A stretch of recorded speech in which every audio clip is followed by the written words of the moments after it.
Been told two employees got into an argument. One of the employees left the building and then came back in the building with a baseball bat. We now have a new mugshot of the man accused of attacking one of his co-workers, putting her in the hospital.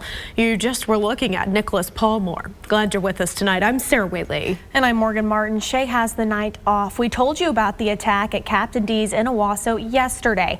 Today, law enforcement arrested the suspect in Fort Gibson. I spoke with police about how they were able to track him down.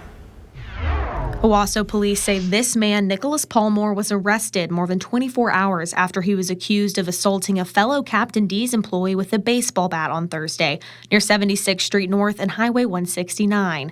Officer Travis Harris says this is an ongoing investigation and something that usually doesn't happen in Owasso. Been told two employees got into an argument. One of the employees left the building and then came back in the building with a baseball bat. Confronted two of the employees that were there. Owasso Police say Palmore hit one of them, a 54-year-old woman, in the head and then took off.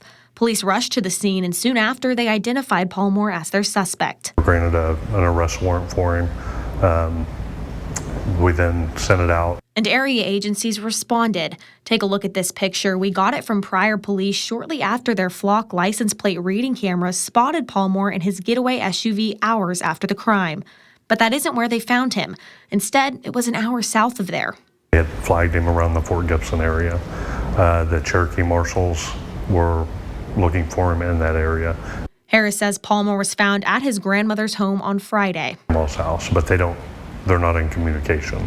She wasn't hiding him out or anything.